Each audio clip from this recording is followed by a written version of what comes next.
Today's episode of Mark 42's WHOniverse is brought to you by Audible.com. Get a free audiobook download and 30-day free trial at www.audibletrial.com/Mark42. There are over 150,000 titles to choose for your iPhone, Android, Kindle, or MP3 player. You lucky guys.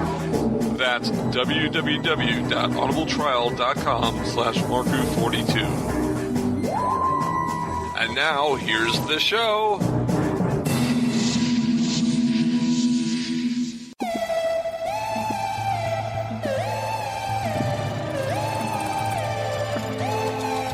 Hello everyone, I'm Elliot Chapman. I play Ben Jackson in Doctor Who The Early Adventures and the Companion Chronicles for Big Finish, and you're listening to Mark Who 42.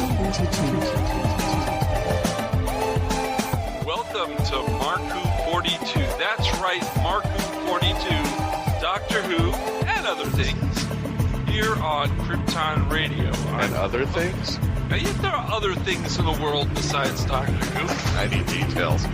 This is Christian-basel. Hi, Christian. How you doing? Howdy, and other things. Yeah, this is a very special episode, and I always say it's a special episode.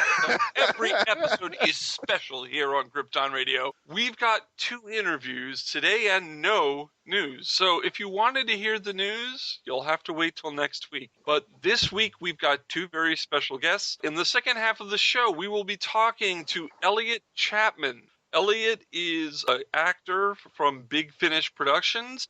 He is the new actor playing the character of Ben Jackson, who replaces Michael Craze, who died years earlier. And Ben Jackson, of course, is a companion of the Second Doctor. So it's going to be a really cool interview.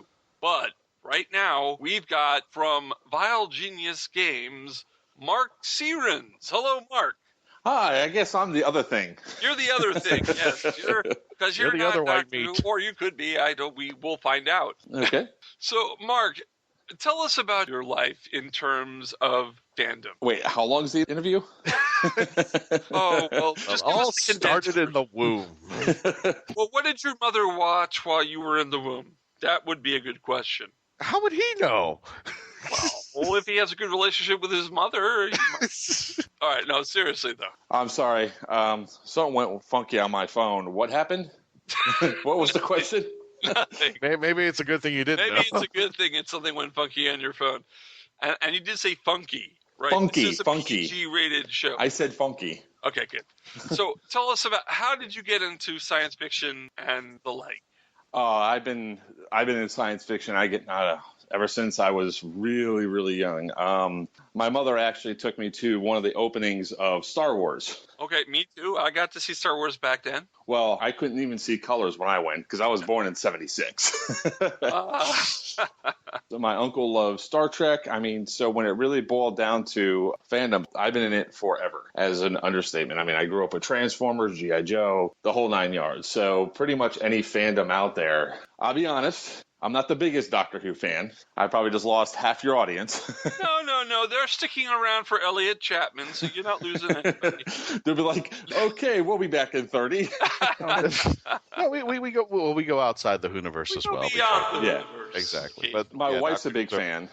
And then we actually do a lot of references in some of our games to Doctor Who as well. So my fandoms, you name the fandom, I probably follow it, watched it, something like that, or even attended a convention for it. Some of my favorite ones right now are still, of course, Star Wars. That's got to be one of my most favorite things out there. Now that they've pretty much reinvigorated the whole universe there, I cannot wait for some of the stuff to come out. Rogue One, I cannot wait for that to come out. Yeah, Rogue One looks pretty cool. what did you think about the new movie? The new movie I thought was okay. That's And the an reason, understatement. well, the reason why I think they needed to do it that way is because, I would not be surprised by the end of 7 or the end of 8, 9, whatever the next one is. The next one's 8. The Ivy. Rogue One doesn't Okay. count as 8, X. so this is the next one's 8.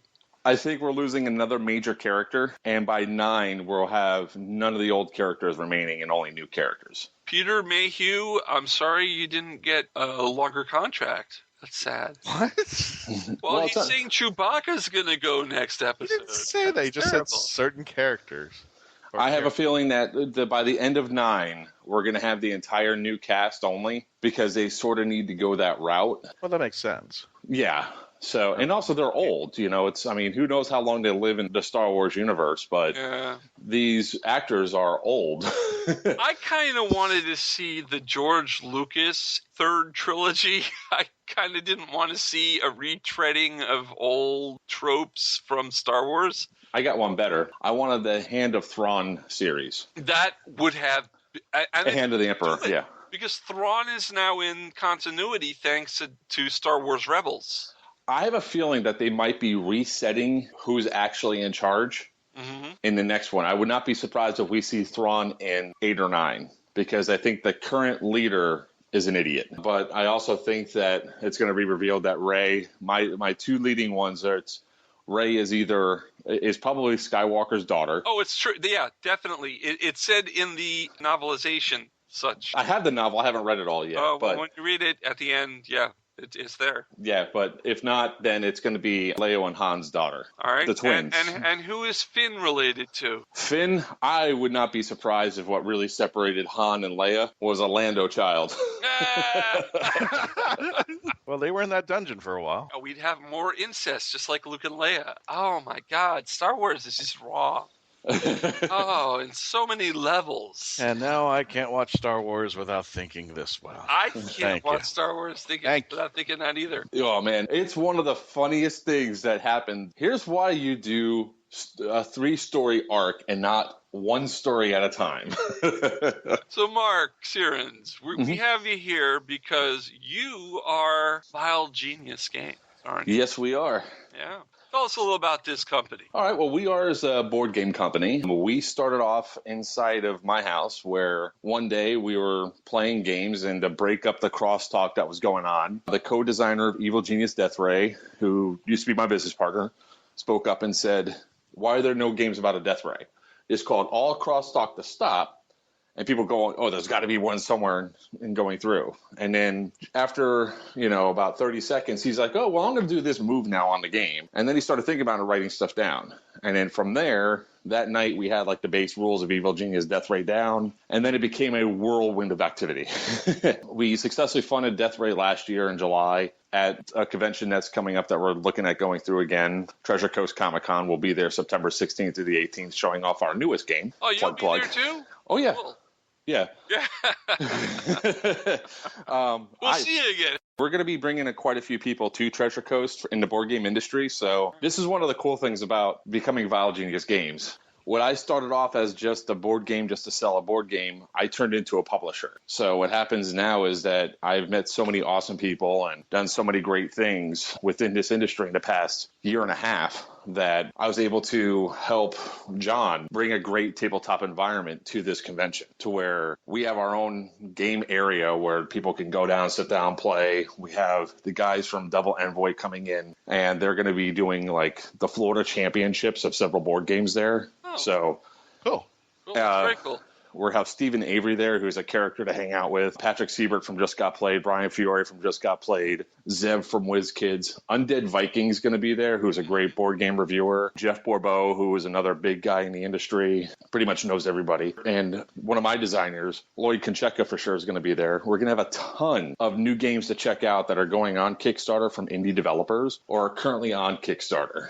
So what we do here is we've sort of shifted our focus a little bit. We're still going to have our own independent games, but a lot of companies come to us, a lot of new designers come to us because starting a board game company is not easy. Getting into crowdfunding, is my game going to be successful? And a lot of designers are really crappy at selling. And it's not their fault. It's just the way it is. You have to know how to be able to sell to somebody that says no, because you're going to get a lot of rejections. You have to deal with the trolls that are going to say your game sucks, because it happens all the time and stuff like that. So what we do is we take that burden off of the individual, and we take all the responsibility for publishing the game, promoting the game, getting the game funded, because nowadays most games get funded through crowdsourcing. And even if you have a huge amount of money to drop on production costs and all that, the biggest thing is the word of mouth, getting it out there to get seen. And that's another step that Kickstarter does, Right. It's not just, we need money. It's more along the lines of, we need money and here's our awesome product. And speaking of awesome products, let's go back to Evil Genius Death Ray. I'm looking at some of the cards now. And first of all, who did the artwork? The artwork was done by Manny Cartoon. Oh, Manny. Okay. Okay, yeah, cool. Manny Cartoon did all like 248 pieces of art. I mean, I'm looking at it, and Marlin the Moonian. Boy, I wonder where that came from. I have no idea. That was a total... Saiyan, the Cosmos ruler. I'm not sure where these characters are coming from, but they look cool. Well, Brad Culbertson... The Don? Presidential. All right. Yeah, you have the candidates promo pack there. Yeah. Billary, you know. This looks like a cool game. Yeah, the brainchild, like a lot of the names and stuff like that, was from Brad Culbertson. Mm-hmm. The flavor text and all that were also a lot of his things that were on there. I mean, to sit down and we're up to 35 Evil Geniuses in the base game plus the 5, so 40 unique Evil Geniuses. If you add into Vile Deck, there's over 200 individual component cards in the game. So, I mean, for our first game, we did a pretty awesome job on just tapping into so many different things. You know, you have references from pretty much any fandom on there that deals anything with sci-fi, fantasy, or sci-fi. A lot of fantasy is not in there, but we'll be having a few more expansions coming out. One that's going to be a little bit more kid-friendly, because I gave you the Vile Deck, didn't I? I think you did. Yeah, yes. We're not going to say those on the air because this is a PG. Yeah. Oh, yes. Yeah. No, actually. Oh, darn. You were going to give it to me, and I never got it. Oh, okay. When I see you at Treasure Coast, I'll pass you off a copy. Cool. Like some of the safe ones to say were Caillou's Chemo. Or Lecter's Frying Pan. Those are the safe ones to say. These sound like rejected garbage pail kids. Oh, my God. They're crossing that line. Yeah, we cross some big lines, especially one of the cannons. It'll make the pro-life crowd very mad. They march around outside the conventions, let them be mad. Oh, yeah. At SuperCon. Yeah. They touched the wrong person. Oh, dear me. Oh, yeah. But that was like the first game that we did. And then I worked with Lloyd Concheca to bring out the game Thwarted. We just successfully funded that. We're in production right now, so we're hoping to have those units before our date. We want to deliver early. We want to have it by the time that Board Game Geek Con goes off. Now, this is a supervillain game? Yes, you are super villains. Now, I'm going to say this the way that we pitch it, so don't get mad at me, but you're supervillains that have just gotten powers, and you want to take out the douchebag superheroes that have been messing with you for all these years. Okay. I like it already. You sold the copy already. I mean, well, we still have copies available for pre-order now. If you go to vilegenius.com, you'll see the link that takes you right to the backer kit, which is our pre-order system. Mm-hmm. That one, there's 2 different versions of the game. There's the base game, which has no villains in it. You're playing your own villain, and you're just taking out the heroes. And then there's the deluxe version, which has the villain pack in there. Right. Where you have villains that have their own special ability, extra buffs and debuffs in there. It really adds to a little bit more flavor of the game. Now, can you cross the Don and Billary over into that pack? We have some plans for the Thwarted universe. We can't go into too much detail of what we're doing, but we got some plans for Death Ray 2. Whenever there's an error or something that happens in production, we try to see a way to utilize that error. Like in our first print run, the production company did not put the final screen of black on our Vile decks on the red cards, so the cards were pointless. You couldn't see what points they were. So it's for every weapon equipped, you get a +1. So it was a nice little mechanic we added to it. The second print run, our playmats, that are mousepad style playmats, went from the regular size Death Ray to 1/3 the size, which means 1/3. Okay. So the cool thing about it is that it fits a mini playing card perfectly. So we're actually creating a version of the game now called Pocket Death Ray because of it. So a box that's small enough to fit in like cargo pant pockets or really small that you could take with you. Right. The cost will be a little bit low. You get to hear this exclusively because while we've been working on it, we haven't actually announced it in any press or media or anywhere else. So cool. Hopefully we can launch that probably sometime in November, the Kickstarter for that one. We just have to convert all those cards.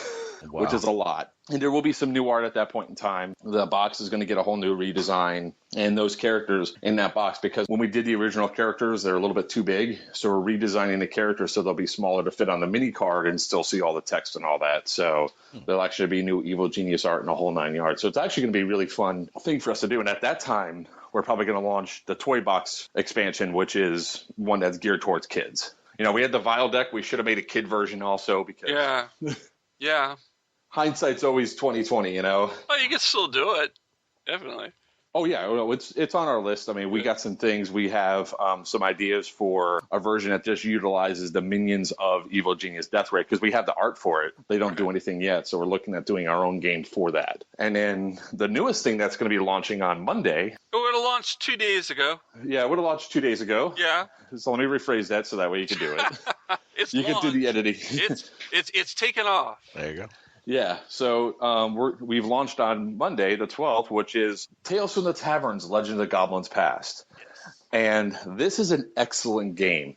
Again, it's a game that was designed by Brad Culbertson. I had some input on it as well, helped out with some aspects, but he was the main designer of this game. And pretty much what you are is a bard in a tavern telling the epic tale of a Goblins of Legends Past. So what you're doing is you're taking little cards, mini cards, that has sentence fragments on it and placing it on a 4x4 grid, essentially. So you have a hook, rising action, and climax. And when you fill all three on one row, you get an epic embellishment because, of course, you're a bard in a tavern telling the tale. You're going to embellish it quite a bit. For the adult, there's a drinking variant. It's a drink. This could be a drinking game. So you've sold me. Oh, yeah, it's already on there.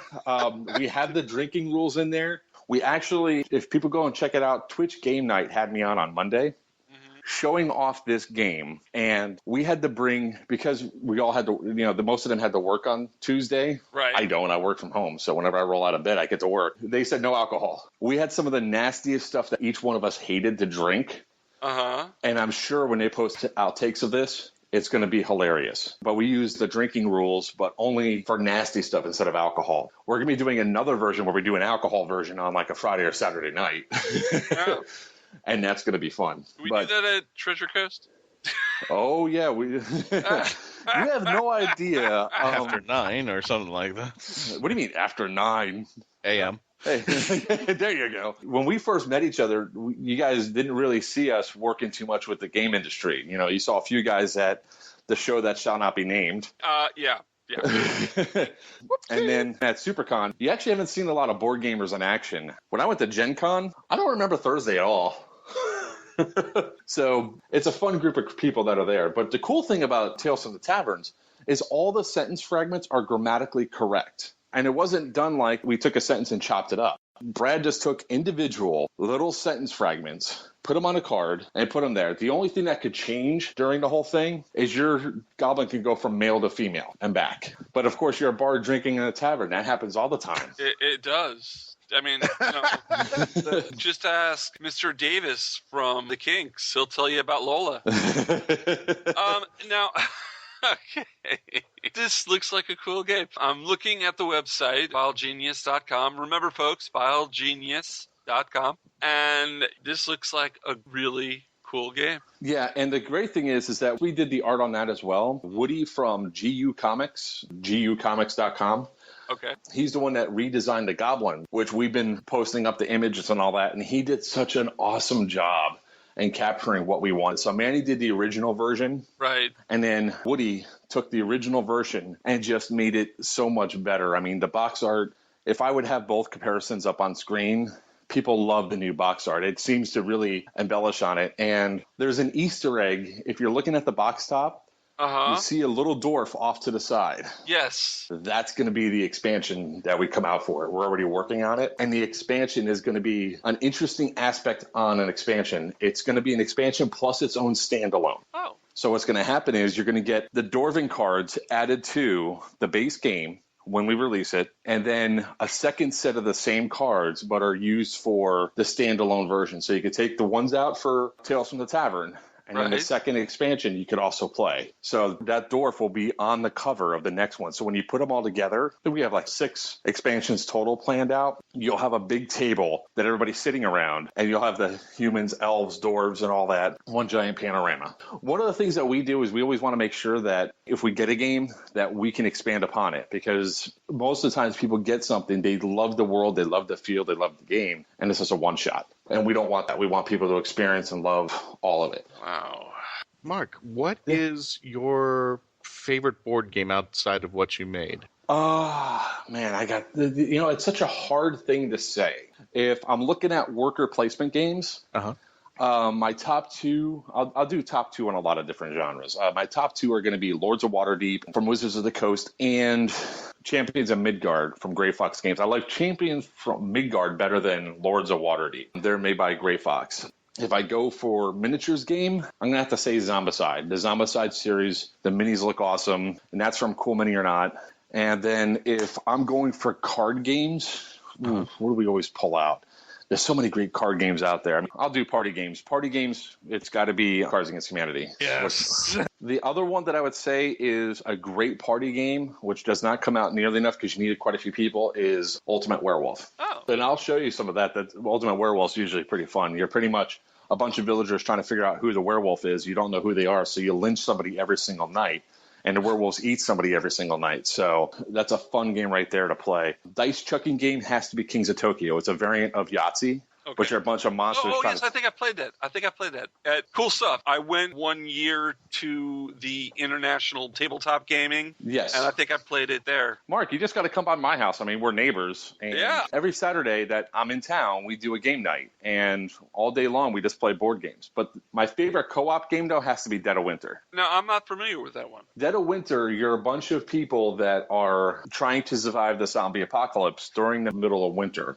It is an extremely difficult game to win because typically you have a betrayer or somebody in the mix, somebody that just wants to kill everybody. Right. So everybody has their own personal goals that they must achieve to win, and same thing with the entire community. So a lot of times stuff that could make the actual overall scenario win immediately, most people won't do because they're not going to win at that point in time either. Trying to find the person that's screwing everybody up is sometimes hard. Right. But there's so many great games out there. That's just the tip of the iceberg. Like, I'm looking at my entire collection right now. Man, there's so many other ones that I just want to mention that are just great games to play. What was your favorite Atari 2600 game?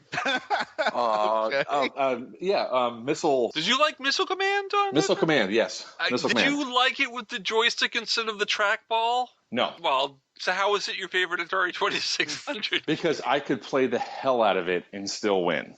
Oh, okay. But if you think about Atari 2600 didn't have the greatest of gameplay. No. Now, if you say ColecoVision, Uh-huh. Zaxxon, hands down. Yes. I remember Zaxxon on the ColecoVision. That was fun. Zaxxon was one of the best ones out there. That was that three-dimensional thing where you're going... Yes. Yeah, I remember it. Yeah. Remember it well. Yeah, I've had every game system imaginable. Wow. TurboGrafx 16. Gronk, that little caveman dude. I used to love that game. Just going around smashing the hell out of it. Love TurboGrafx. I think the downside of TurboGrafx, what killed it off, was when they just had the simple card. Mm-hmm. People were losing them too much, and that's what killed off that platform. Yeah. Because people were used to big cartridges, going to a small cartridge. It was not a medium that they were used to. If you think back to those cartridges, that was actually the base foundation for our current SD cards. Yeah, you're absolutely correct. Yeah, you want to talk about fandoms? I can go on this for days.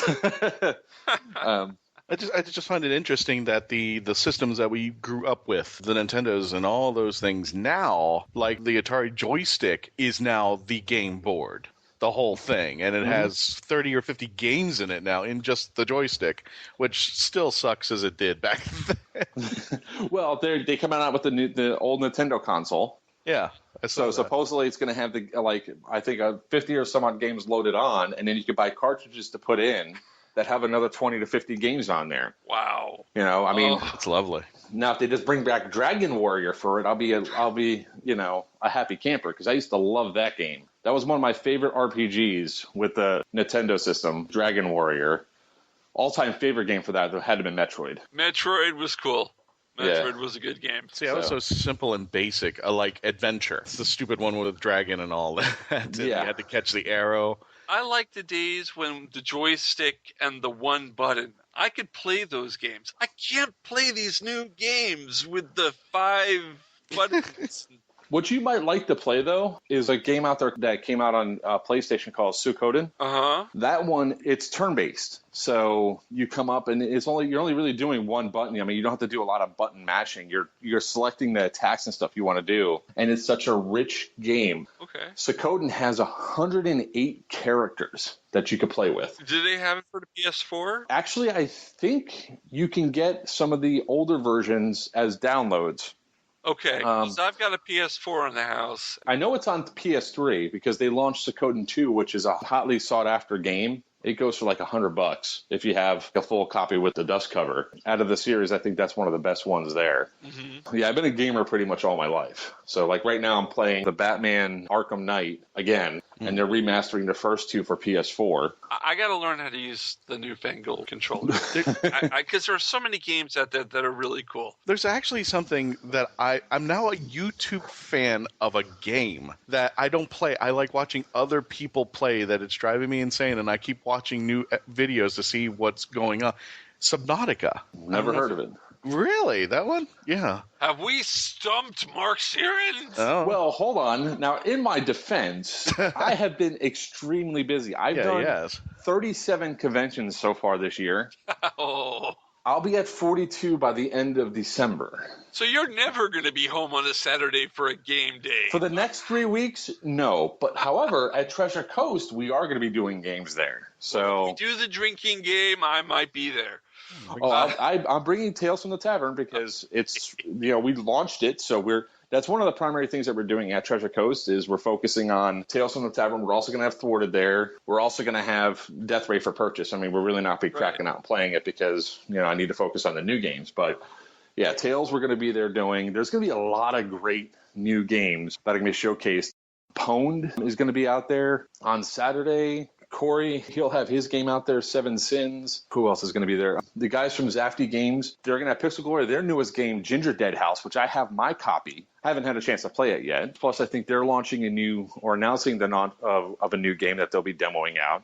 So there's going to be a lot of great new games at this event. And if your viewers are interested in games and they wanted to go to Dice Tower, they couldn't go because it was sold out. The more gamers that show up to this event, the more likelihood that John's going to throw just a gaming convention without Comic-Con thrown in. So it's all nothing but gaming focused. All right. So for the crowdsourcing, you can just go to vilegenius.com and there are links so that they can contribute for the new game. Yes. If they go to Kickstarter, they simply look up Tales from the Tavern. That'll be the easiest way to do it. And it should pop right up there. I haven't looked today to see what funding's at, but I mean, this was a wildly popular game that people love. And the great thing is we got a great deal from our factory. So while Thwarted's being in production, so is Tales from the Tavern. So this game is going to be made. I want to say one thing, and I'm directing this to Manny Aguilera.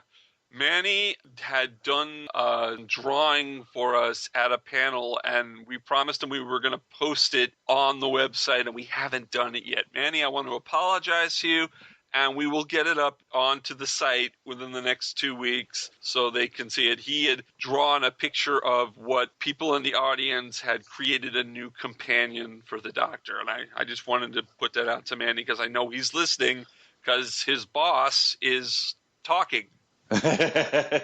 Manny is our art director, so while some of his art might not be on the boxes like for Death Ray anymore, the fact is without his creativity and what he's done, we would still be in limbo trying to figure out. The great thing about Manny is you give him a direction. You say, I want my son as Superboy flying through the Justice League, and within 20 minutes he'll have that sketch done. Within an hour, the entire piece is done in watercolor. Well, I if you're going to put people into games, Mark Who 42 looks like me and he's a Time Lord. You can totally put him into the game. Well, we do have those ego pledges. I saw those. I saw that. We have 4 going on right now for Tales from the Tavern. 4 people can become goblins, And the thing is that even when we redesign the game or if we go to a new thing, those characters that are backer placed stay with the universe forever. So every game that we have, it references them appropriately. So if we have like Evil Genius Death Ray 2.0, those evil geniuses that we're going to pull from are going to be first the 9 backers from the first game. So that stays with us forever. And we have great ideas for the universe moving forward. So if anybody is interested, you could become a goblin. You get to name your goblin within reason. And get some input on your goblin within reason. Christian, do you have any final questions? Yeah, when do we get the Mark Who 42 board game? Yeah. That's got to go. We're looking for that. We'll help you crowdsource that one. Okay, well, first we need a game to base it off of.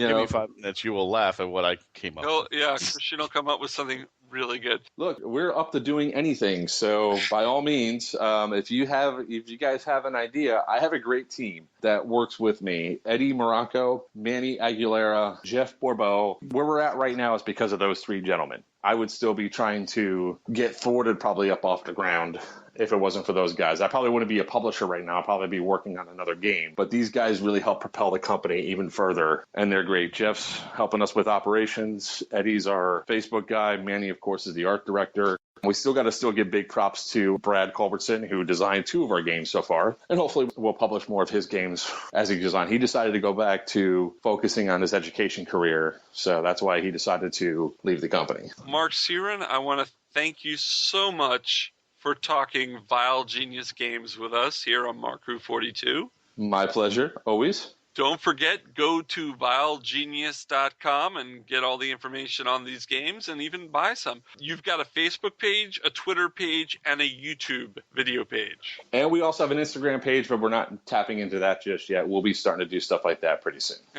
We got to think about doing Instagram too. We haven't started that.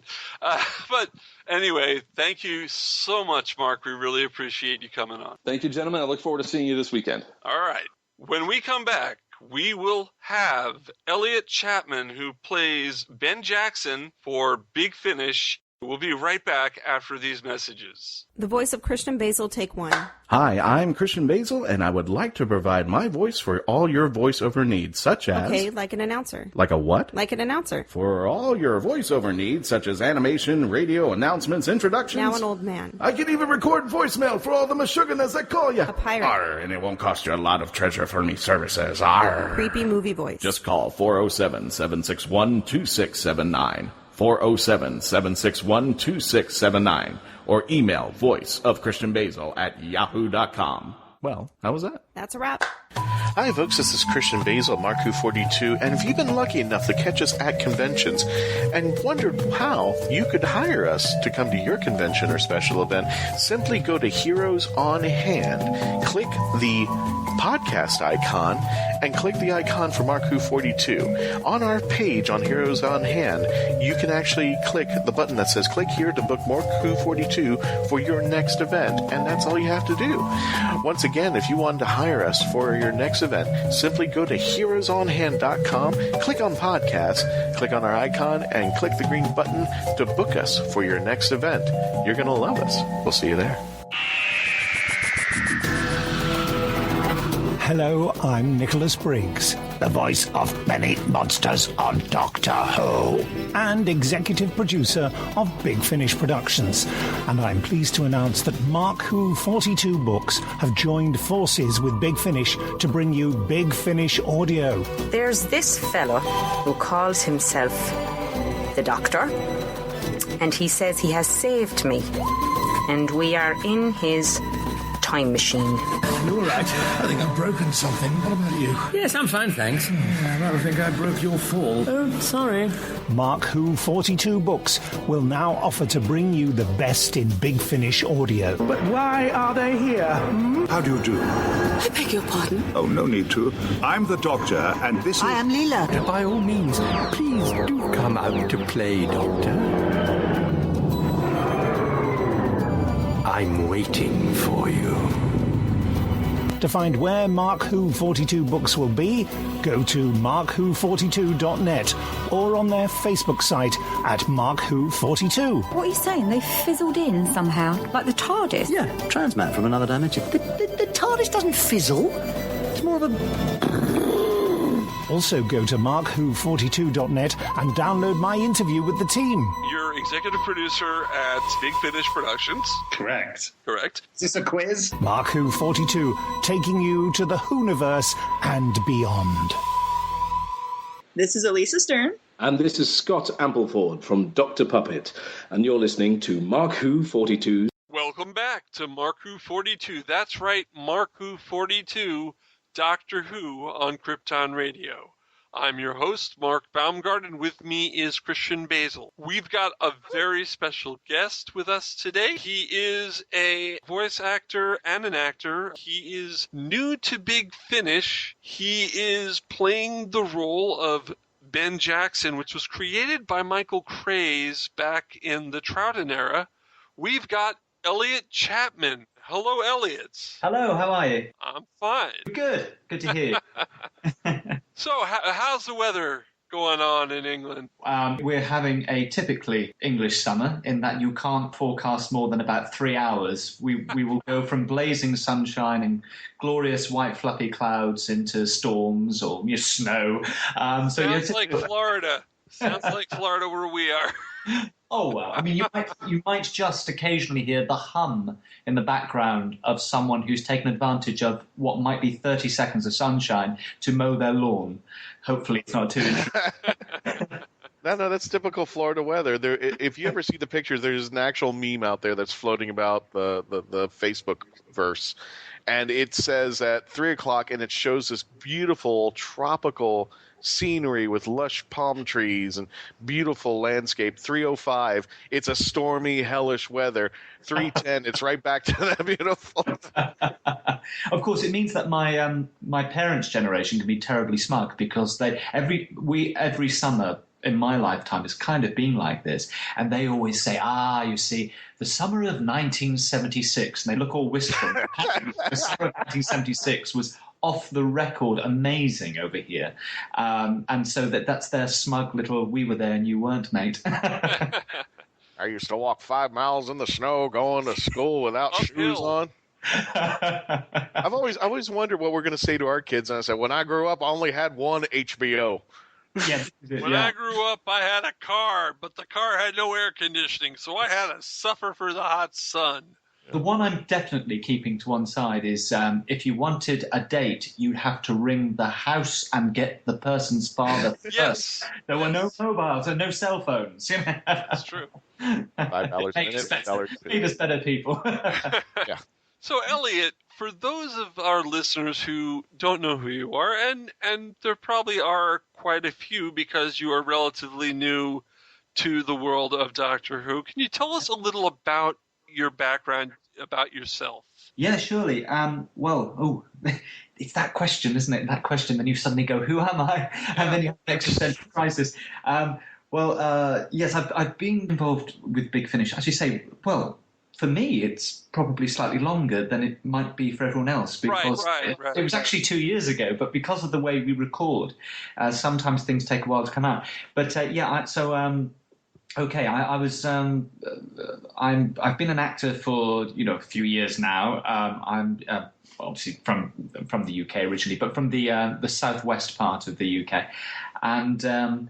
I went to drama school, to a place called the Bristol Old Vic Theatre School, which is the alma mater of, Patrick Stewart and Daniel Day-Lewis, and in Doctor Who circles, the new television companion, Pearl Mackie, was the year above me. Wow, that's kind of cool.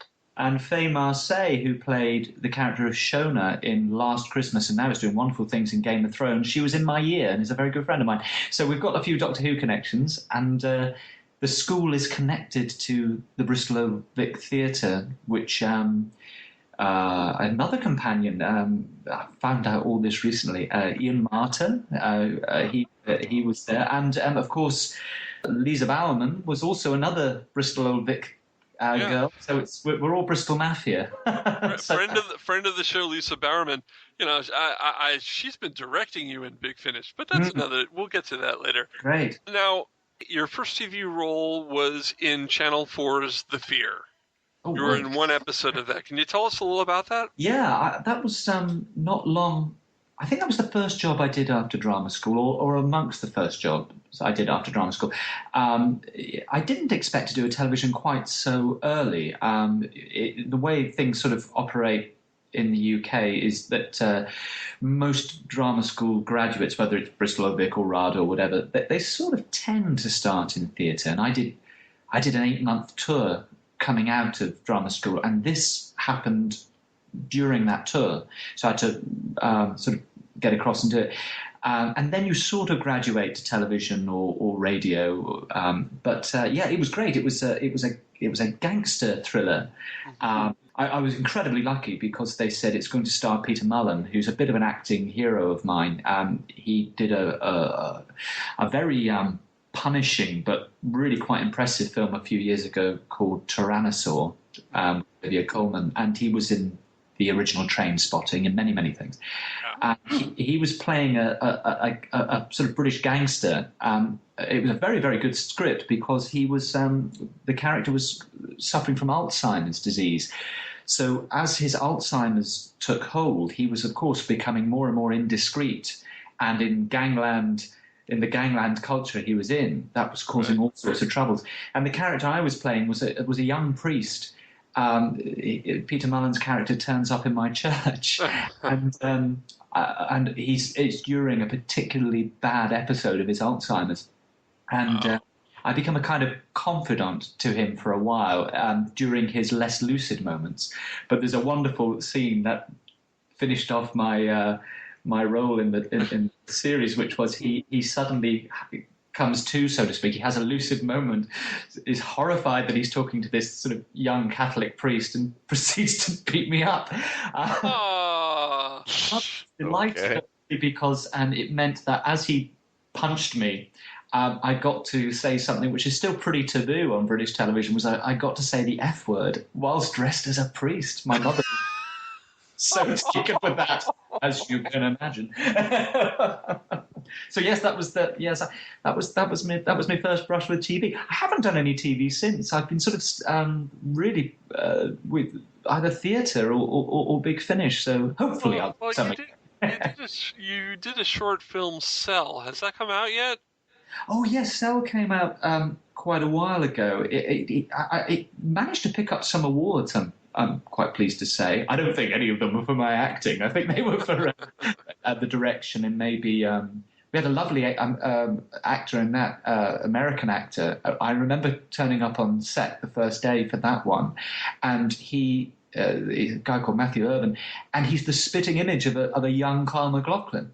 So I turned up on set and I went, "Oh my God, Carl McLaughlin's in this." 20 years ago. Then I realized, hang on a moment, no, he looks like Carl McLaughlin in Twin Peaks or Dune. He doesn't look like that. But yeah, I mean, he could get away with being an impersonator, no problem. But yeah. But the one thing I can sort of semi-reveal is, although I haven't got any television in the pipeline, I've got to be so secretive about this, but I think I'm allowed to say I will be doing my first film this year, so that's a bit of a step up.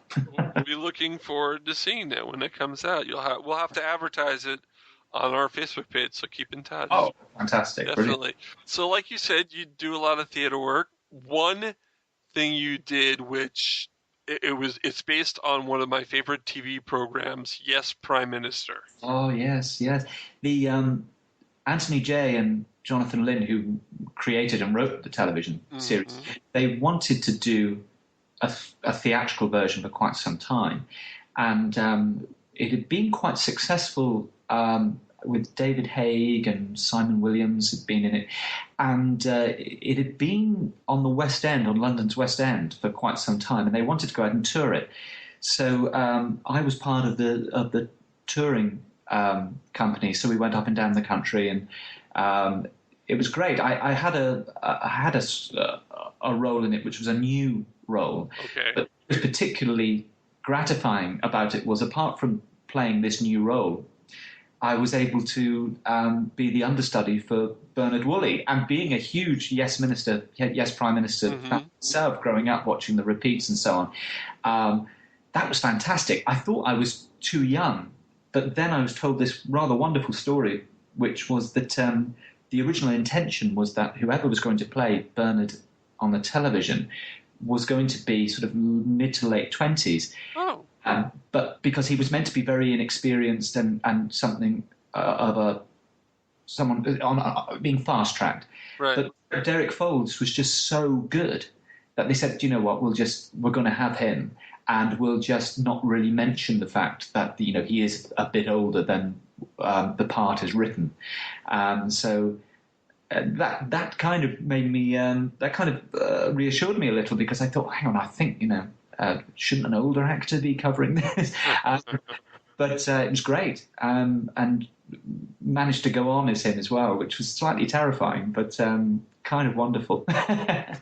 And you got the tour of the UK with that. Yeah, it was really, really, really great fun. And I mean, I think we were the company that killed it, because it went to Denmark actually after us. Oh, Denmark! My brother lives in Denmark. It's a nice country. Yeah, so I had no idea that Yes Minister would necessarily translate, but apparently the Danish love it. So great. I wasn't asked to go to Denmark, though, was I? No. Now, out of curiosity, how did you end up on Big Finish, and how did you end up with the character of Ben Jackson? It's quite an odd sort of circuitous route, really. When I was at drama school, I was selected to do this thing called the Carlton Hobbs. Carlton Hobbs was a very, very prolific British radio actor, and this was an award named after him. I don't know whether it was I have a face for radio or what, but that's us. That's us. That's totally our band here. Except for the girls. The guys are like, no. No, hey, Christian. Well, listen, we won't watch. I'm a very handsome man, and I went to Oklahoma City. I always had a real interest in, because in the UK, drama and comedy on radio is a very big deal, and because the BBC have a whole station devoted to it, BBC Radio 4, and certainly not like here in America. We don't really have radio drama. We've got a bit of it, but not much. And this is why I was quite fascinated to learn that Big Finish is translated so well with fans of Doctor Who in the States, because, of course, it's a medium that the British fans will be very familiar with, because right. I think everyone listens to, pretty much everyone listens to Radio 4. They're used to the concept of radio drama. So I was fascinated to learn that Big Finish does so well out in the States, because, it's quite a different medium, I guess, to what you guys are sort of familiar with. It's just because, as it's part of our public service broadcaster, and the BBC is such a major institution, we've sort of grown up with it there. And I think it's very, very possible that I've heard more radio drama and comedy by dint of the radio always being on when I was growing up than I've probably seen television drama or film. So so I always had a really big interest in it. And when I was at the Old Vic, they selected me and a couple of other people and gave us all this extra radio training. And when we were doing that, the people who were teaching us would mention various producers or companies and said, you really must have a word with these people if you can, or send them your radio show reel. And one of them was Big Finish. One of the people training me had worked on a Big Finish. She's an actress called Sunny Ormond. She's very big in Britain for a much-loved radio character called Lillian in a radio soap opera called The Archers. Yes, The Archers. Yeah. She's sort of radio royalty, really. But she had done, I think, a couple of the early Big Finish. And she said, they're such a wonderful company, and they're really loyal to actors, and it wouldn't hurt you to send an email and send your radio reel, which I did. And the very first person I was ever in touch with was, sadly now, the late Paul Spragg, who was so lovely and so encouraging. There's nothing faceless about Big Finish. They're a very, very easy company to talk to correspond with. And he was very encouraging. He said, look, I'll pass your radio show reel, which contained a series of clips of radio things I did. Well, I'll pass it around all the directors, and if anyone's interested, they'll get in touch. But do bear in mind, we're it's a company that employs a huge amount of actors, and some of them are, quite a few of them are sort of big stars as well, people David Warner and stuff. Definitely. So he said, but thankfully Lisa Bowerman heard my radio reel and was quite taken with it. And I think what really helped was she was also very much encouraged by the fact that I'd done the Carlton Hobbs, so I'd had this extra voice and radio training. Plus, she recognised the names of the people who had taught me, and I think that helped a great deal. So the way Lisa tells it, she put me down in her notebook amongst the list of names of actors that, one day I'll try that person out. And there was a production meeting at Big Finish with the producer, David Richardson, who said, I'm very, very cautiously looking into the idea of recasting a companion, which... they took a big chance because, they replaced, or they recasted, not replaced, they recasted John Pertwee for the Third Doctor Adventures. Yeah. And then you came along and replaced Michael Craze. I know that it was a huge deal for them. It wasn't anything that was entered into lightly. And I know from speaking to David Richardson, obviously he's my producer now, so I get to see him every time we record. It was not something they entered into lightly. They really thought around it for a very long time. And I think this particular set of circumstances that emerged in my case was that they very much wanted, and why not, to have Fraser Hines and to have Annika Wills back on board. Yeah. They discovered that Fraser, because he worked with Pat Troughton, and he's such a great actor as well, he could do this absolutely knockout Pat Troughton voice. Yes, he can. He totally can. They were, what, there's so much potential here, but obviously in terms of continuity, in terms of the world of Doctor Who or the universe of Doctor Who, to have Jamie and Polly and the second Doctor together requires Ben. But, as Michael Craze is sadly no longer with us, how were they to do it? And the original plan was to construct the scripts in such a way that Fraser would also take the voice of Ben, would take the Ben role. Right. But I think quite rightly, Fraser said, well, hang on, when one is playing more than one part, even on radio where no one can see you or on audio, it's not just about changing the voice. It is about changing the intentions. It's about changing the whole characterization. The whole thoughts change. And it's about extra money. And it's about... Really? Did you have... I'm sorry. Elliot, I am so sorry. We are professional. Trust me, we are professional. We're just... But no, Christian, let him tell his story. So he said, he said that's going to be, quite tough, particularly because the way we do it is, it's not as if someone, let's say you're playing more than one role. It's not as if Fraser plays the second Doctor and someone reads in the lines of Jamie and then they edit it together later. He does it live. He switches between the two live. But to switch to a third, I think, was a bit of a bridge too far.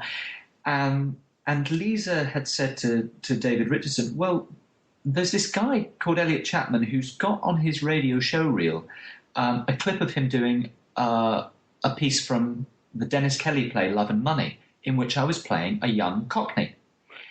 And she said, I think you should give it a listen, because I don't think his voice is, particularly with the accent, is a million miles from Michael's.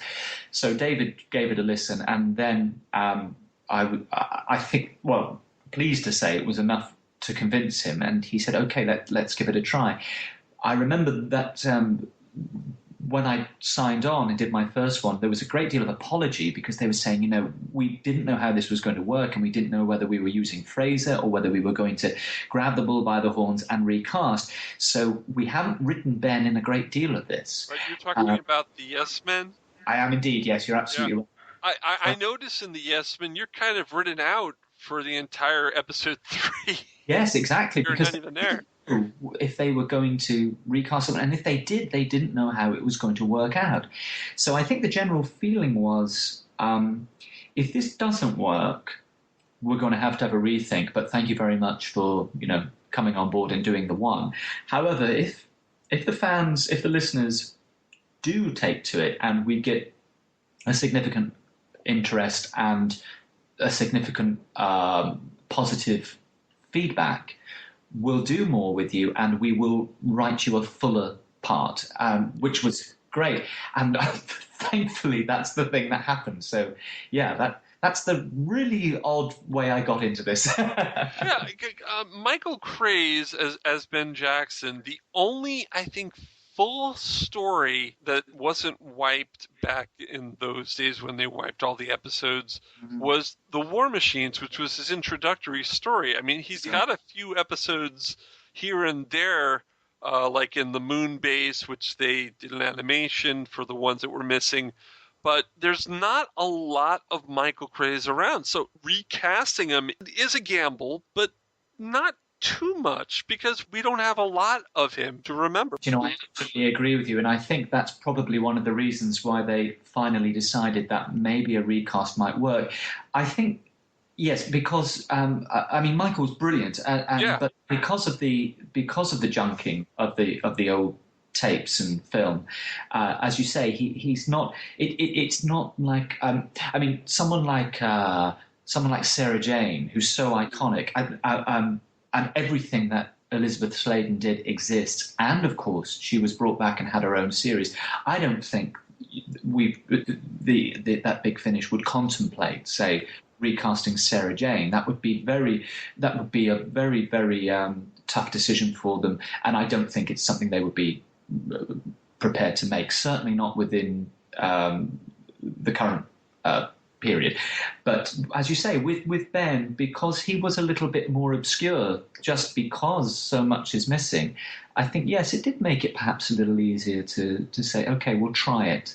But it was very much a kind of, we'll try it on the yes men. He's not in it a great deal. The thing with Big Finish, of course, is that people vote with their wallets. And if they don't like it, then we can sort of quietly stop it. Yeah. Yeah. Now I have a question. And going back to characters being reassigned to somebody else, and now that we've just recently had a passing with Anton Yelchin from Star Trek, yes, and the producers over there decided they're just not going to recast him. They thought they were honoring Yelchin in that way. That I think they are either going to decide to write him off, or they're just not going to have him. When you approach this role of Ben Jackson, and you said it was kind of obscure because he hasn't had that much, and the wiping and such, how much of were you trying to emulate from Michael Craze, or did you try to put some stuff from yourself into it as well? How much time did it take for you to say, okay, this is what Ben Jackson is going to be? And did you go back and watch some of his stuff? Right. Well, that both very good questions. Okay, I'll take them in reverse. Just throw them all out. I went back to everything because what I realized was that I was going to be doing it in the medium of audio drama. So although there's only maybe half a dozen or so episodes that exist with Michael playing Ben on Vision, everything exists on sound. Yes. So I went to I got a copy of The War Machines, and then I went through every single episode. I had the time, you see. I was in a theatre show at the time, and I was contacted by Big Finish to consider playing this role about 2 months before I went first to the studio. And so I had 2 months. And in that 2 months, I went through everything twice. I went through it all just to experience it. And okay, what's Doctor Who from the 1960s, this period of the 1960s like? What's the feel of it? What's the tone of it? Who are the characters? And then the second time I went through it with pen and paper and just took down a note of every single, and I was helped greatly by finding quite a lot of transcripts online. I went through everything that was said about Ben, either by other characters or in reference to himself, and just noted it down. So I went through everything, but in answering your second question, it's very hard, and I think it's a real balancing act, because the first thing that occurred to me was my voice happened to sit in a similar place to Michael. like Michael, we were born within sort of 20 miles of each other. We're neither of us Londoners. Michael was doing and I don't mean this as an insult. This is what was required of him. Michael was having to do a BBC idea of a Cockney accent because television in the 1960s, given the technology and so on, you had to be articulate on camera. So it is a version of a Cockney accent which is actually very good, but it is designed to be a little bit more articulate than perhaps we would do today, because on EastEnders. Yeah, because Mike's are more sensitive, and I threw it in there, Christian. And most of the cast in EastEnders always do genuine Londoners. They are. Whereas Mike was born in the West Country, I was born in the West Country. Our voices sit in the same place. We have to do an accent. I realised that I could get fairly close to his voice. But on the other hand, my worry was I felt it was a bit crass, perhaps a little bit insulting, to go in with the conceit of, right, everyone, close your eyes because I'm going to get so close to Michael's voice that you're really listening to Michael play Ben. I thought that's just insulting, that's insulting the audience because they know it's Elliot Chapman now playing it, not Michael Craze. And I thought it was insulting to the memory of Michael, really, because it's rather like now what's the name of the actor? Oh, he's such a famous actor. He was in Back to the Future playing George McFly. He's so famous, his name escapes me. George McFly was played by Crispin Glover. Crispin Glover, thank you. Now, Crispin Glover, I happened quite by chance to catch an interview with Crispin Glover talking about Back to the Future 2, in which, of course, he's not playing. Exactly. It's an actor in prosthetics doing a impersonation of his voice. And Crispin said that the thing is about that, my intentions are going to be completely different to that actor. So it feels really odd that they've tried to pass him off as me. And that's kind of stuck in my mind, that interview. And I thought, okay, so what I'm going to have to do is really walk a fine line. It's going to be to get 90, if possible, 85, 90% close to Michael Craze's cadences and rhythms and accent, but leave a little bit of space so that my intentions are also clear, so I'm not kind of insulting the audience or the memory of the original actor. Now, what helped me there immensely was once I got into studio, of course, I'm faced with a microphone, and I'm close to it.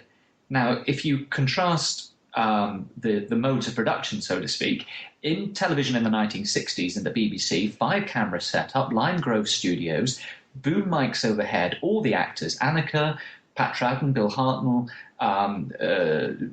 Fraser, Mike, all have to pitch up slightly, which has the effect of making Michael Craze's Ben somewhat more impassioned, somewhat more tougher. But because I've got this mic right in front of me, inevitably I end up speaking it a bit softer. So that brings out perhaps, or I think the connotation then is because we associate the softness of a voice with perhaps a vulnerability, I think there's a slight difference between the approaches that Mike's Ben is sort of tough, a bit more let's have it, and mine is a little bit more vulnerable, but it's been dictated by the technology. Strange. Yeah. So I think that explains it. But it's walking a fine line between not insulting people and saying you're really listening to the original Ben, but at the same time not going so far away from it that people find it jarring and they're going, oh, well, who's this guy trying to reinvent the wheel? Wasn't what Mike did good enough? So it's a real balancing act, I think. Well, I thought you were very good. And obviously the fans did too, because then the next month The Forsaken was released and you had a much meatier part with a very timey-wimey kind of thing in there with a certain other Jackson. Yeah. I don't want to give that away, but yeah. No, I mean, I think that premise is wouldn't be to spoil things, because I think that was sort of pretty much put out as publicity. Oh, okay. Yeah.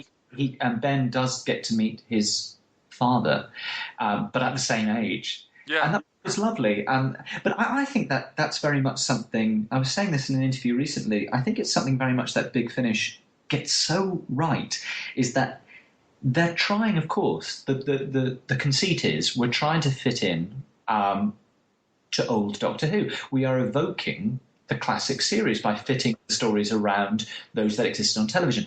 But because we're doing them now in the early 21st century, the writers, of course, have a head full of new Doctor Who as well. So one of the things that I think Big Finish does so well is it bridges the two series. You get the 25-minute plot and ideas-driven episodes a la the original series, but the interiority afforded the companions and quite a lot of the characters feels much more new series. I mean, I feel very fortunate in that, and this is actually a testament to Annika, Fraser, and Mike doing it originally, because they created their characters, whereas and now Annika and Fraser as well, the three of us doing it now, we're greatly benefiting from the fact that the writers, being 21st century writers, writing post-new Doctor Who, they're putting in far more characterization for us. So we're getting these bigger stories, like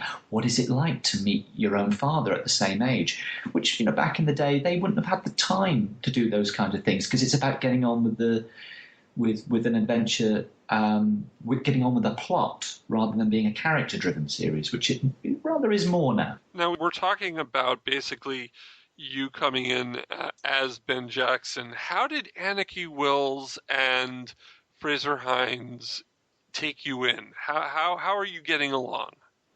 Oh, it's great. And, it was the only thing I was worried about, if I'm being absolutely honest. A couple of people have asked me in interviews, and I've been lucky enough to do some conventions, and said, was it daunting taking on a part that is, a part of this phenomenally successful series, 50-year-plus series, and because it's a companion, is part of TV history.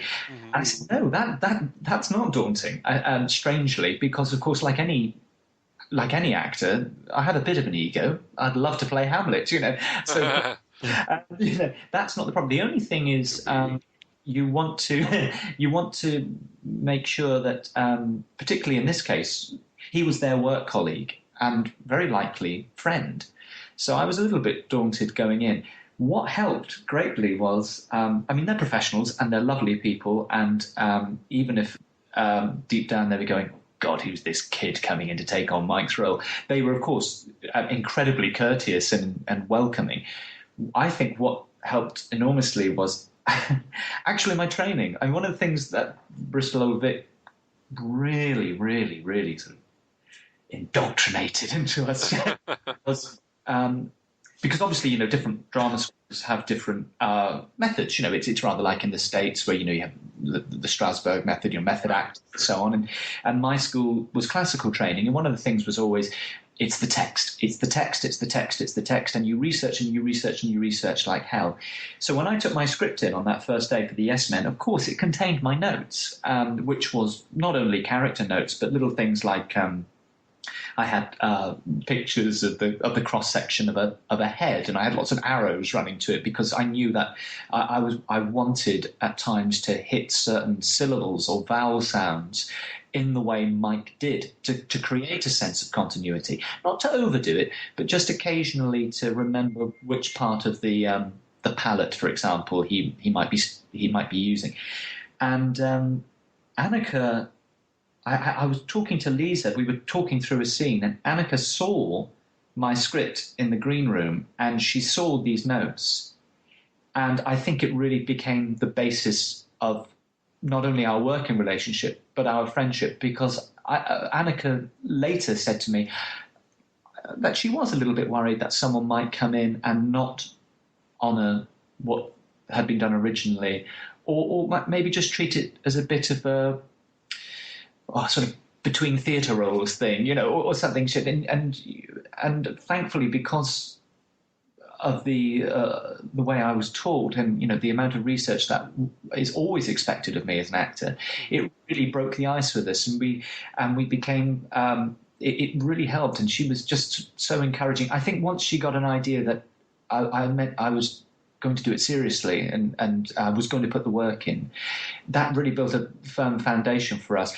And Fraser was just he doesn't do this consciously because he's too generous for that. But of course, in some part of his mind, there must be that because he's playing the Doctor as well as Jamie, he's kind of the leading man. So Fraser was just in leading man mode, which is to welcome anyone who comes through the door and create a buoyant atmosphere, which is what good leading men or women do. Occasionally you get a diva, but most of them are kind of the ambassadors for the show that they are the regular in, and that's very much what Fraser did. So our work, all three of us, and we've got quite a few in the can now, which haven't even been announced yet. And over the last couple of years, and factoring in conventions, we've become really good mates. They're enormous fun, and it's just great working with experienced actors anyway, because you can learn so much.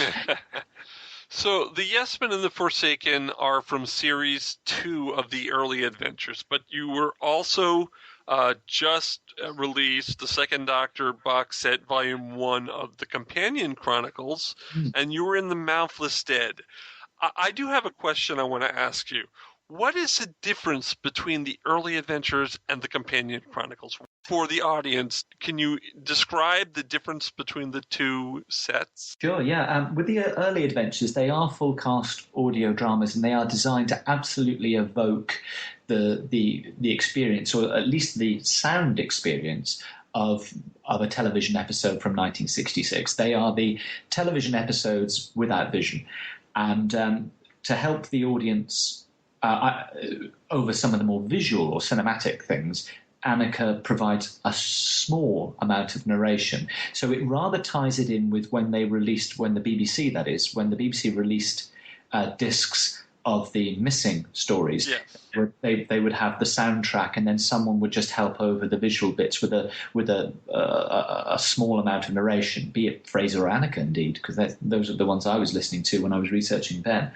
With the Companion Chronicles, they're not full cast. It's just the regular team. The story, the narrative is from the perspective of a companion. And I think in the case of the Mouthless Dead, the perspective was primarily Jamie, and for a little bit of it, Polly. Mm-hmm. And it's sort of told, it keeps flitting between retrospect and in situ. But so if there are other characters in the Companion Chronicles, they're taken by the cast. So, for example, I played the rather Jobsworth railway signalman, and I also the sort of ghostly Scottish laird that tries to tempt Jamie. Now, of course, that sometimes happens in the Early Adventures. I mean, on The Forsaken, for instance, we had a big cast for that one, but we still had a few too many characters for the available cast, because you can only fit so many actors in the studios. So I was asked to take on 2 roles in addition to Ben in that. Right, Private Lawson and Andrews. That's right, yeah, but they were so small. So, occasionally we do that. But yes, as I say, the Companion Chronicles is not so much a full cast audio drama. It is more a kind of, here's the perspective of a story from the Companion, and it's just the regular cast providing voices, and there's slightly more narration. No, but we really want to know. We really want to know. Because every time we have somebody who's been performed on Big Finish. We really want to know, what's your favorite thing to eat when they cater to you. Do you know the apocryphal story about that? Quite a few things I've told, but let's get your version of it. Well, Toby, who is the studio engineer and just all-round wizard, is absolutely brilliant. In fact, he's so good that I remember the incidental music on the Forsaken that he did, which came as an isolated track. I ended up playing because I'm a bit of an insomniac, and I ended up playing it for weeks to help me drift off to sleep because of this kind of ambient, almost. He's such a clever guy. But apart from his genius at sound, he's also a fantastic cook. And he does these legendary lunches at Big Finish. But the one story I heard, and I pray to God it's true, is that they did a story with Martin Jarvis, who's done quite a few TV Doctor Who's as well as and he's a very established actor in the UK. Turned up to do one, got to lunchtime, busily enjoying his lunch, and one of the other actors said to him, "Martin, you haven't recorded a scene yet." He said, "Oh, I'm only here for the lunch. I'm not in this one." I was doing a voiceover, and he just apparently just popped in for the lunch. They're so good. I don't blame him. This is why I'm always begging my producer, are there any more? Partly because it's a great role and great thing to do, but partly it's amazing lunches. And just to clarify for the audience, it's Toby Haddock. Is that how we pronounce it? Oh no! Well, you're confusing two people there. Toby Haydock. You got the wrong guy. I'm sorry. Who? Toby Hyrick Robinson. Oh, okay. Yeah, he's too many Tobys. No, I just told Lisa. I said, Lisa, I just want to come to the Big Finish Studios, and I think she thought, you want to record there, and I'm like, no, I want to have lunch. I'm just coming for lunch. That's it. To walk me around the studios for a little bit, then I'll just leave. It's quite useful that we record with intervals. I mean, I get, it's a few months because the calorie intake, I'd be 10 stone heavier if we recorded, say, 20 episodes back to back. I wouldn't fit in the booth. It's because you can't stop yourself. He's wonderful. I visited for too long or hung around too long. They're going to have to roll me out like Violet Beauregard out the door. And I thought I might get away with it because I'm a vegetarian as well. So I thought, I imagine everything sort of catered for the meat eaters. Not a bit of it. He came out with these fantastic vegetarian dishes. And it was like, oh my God, I'm not going to get away with this. We had Lisa Barrowman on the show over 50 episodes ago, and we talked to her about her directing and all the things she does in Big Finish. But you have been directed by her. What's it like working with her as a director? Well, it's interesting because now I've got to be very careful here because I don't think you have to be an actor to be a good director. Of course not. That's silly. But there is a difference sometimes being directed by people who are also actors. I'm not saying it's better or worse, but there is a sense that because Lisa is also an actor, she's just keyed into those things that you might be trying to work out. She's very sensitive to those things. She's actually a very sensitive director. She creates. I mean, I think part of a good director's job is rather like I was saying about Fraser being the leading man and Annika being the leading lady. They create an atmosphere in which you feel as though you can take a risk. Right. You can make a bold choice, even if the tape stops and she says, "Yes, I'm not sure that was quite the right choice." You feel as though you can do it. And being an actor herself, and a very good actor, there's a sense that what the actors have to do with the text and the material is very much at the forefront of her mind. You never feel as though you're at the mercy of the technology. Now, right at the top of this interview, we talked about a little bit of TV I've done, and you see, I've got a strange relationship with TV anyway. I mean, the money's good and it would be lovely to do more of it. But I think one of the reasons I often find working on audio or radio or in the theatre so much more rewarding is television, particularly the way it's made now, sort of forgets actors. We are very much at the mercy of the technology. There's no rehearsal anymore. There's no sense of building any kind of company relationship. You meet the actor or actors you're working with on the day of the take. There is maybe the quickest rehearsal for the director of photography and the technicians and engineers, but it's not for you. And then you're taken away to a trailer somewhere, and it's quite a odd experience, television. The great thing about, say, doing a Doctor Who for Big Finish is you're part of a company, the director talks to you, we work through the scenes, and you feel as though Lisa's there with you every step of the way. So, as I say, that allows you to take a risk, and if actors don't take risks because they're in an atmosphere that they're worried about taking a risk or feel as though they might be pulled back in their place or smacked down, you don't get good stuff. But with Lisa, she encourages that kind of have a bit of audacity. It's all right, chaps, give something a try, she'll say, You said that you have a Facebook and Twitter account? If Yes. people want to get in touch with you, how can they do so? What's your Twitter name? My Twitter is Elliot Chapman, but instead of the two L's, they're the number 1. Oh, okay. E11IOTCHAPMAN. Time to tweet friend you. Come to find you. Oh, yeah.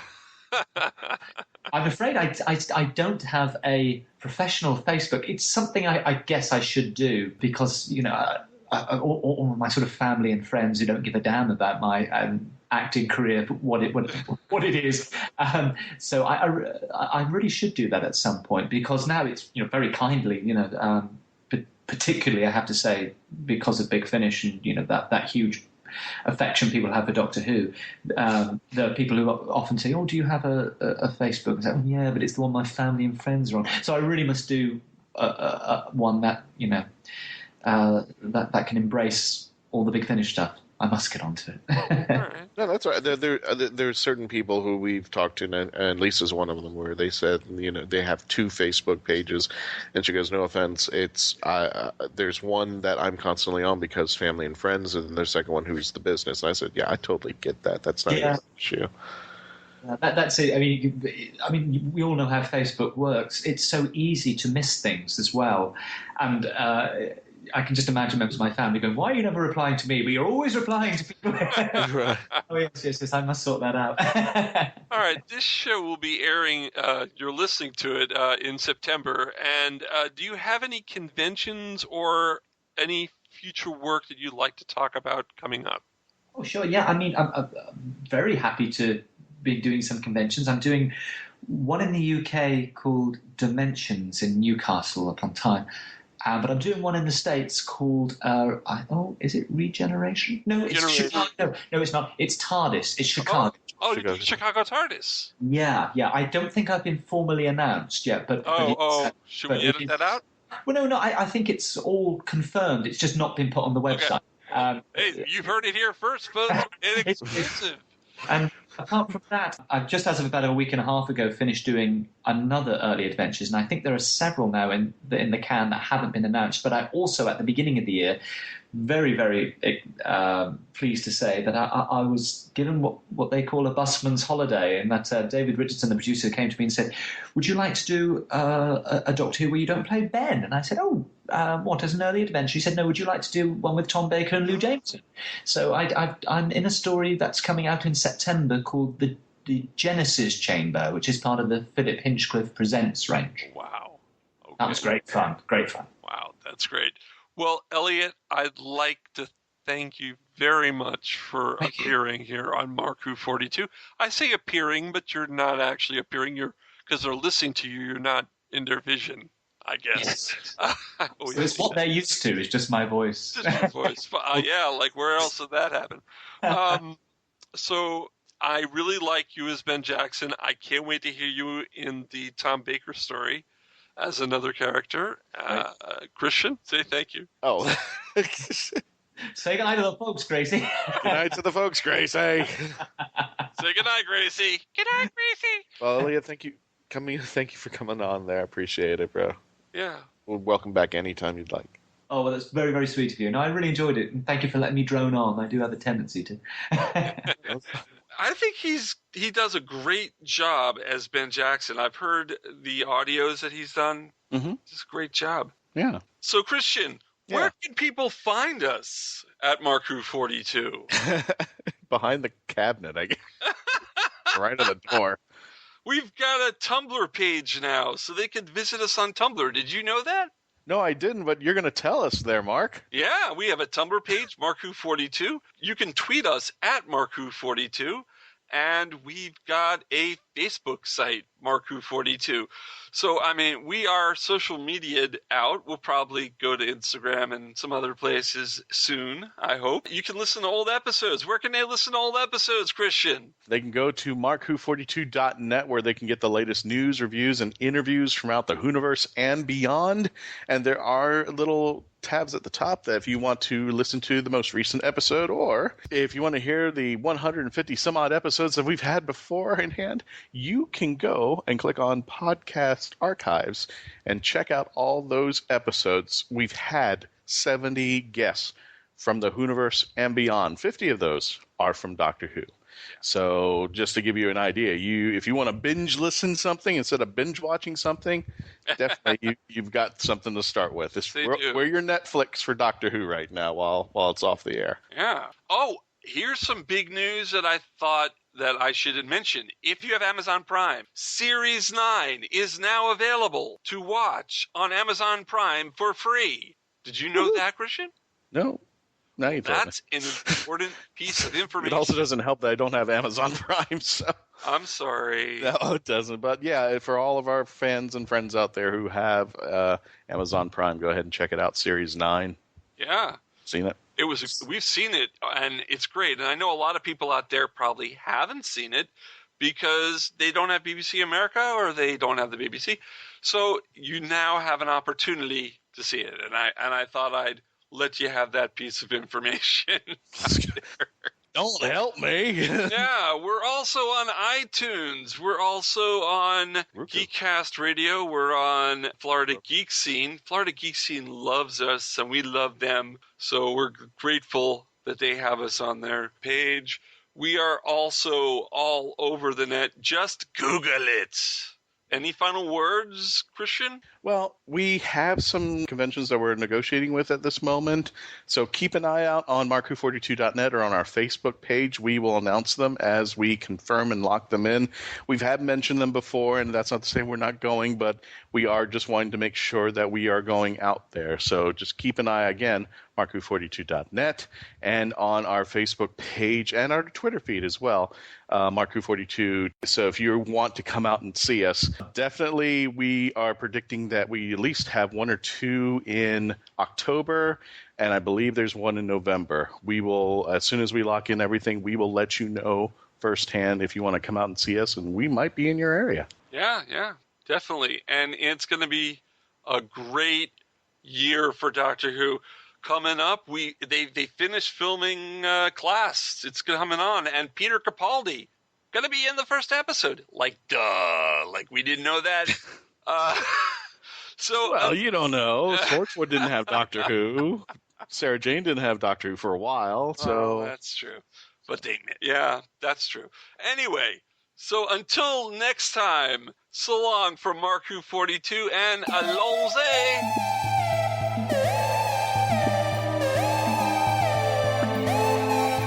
Mark-Who42 was written and presented by Mark Baumgarten and Christian-basel.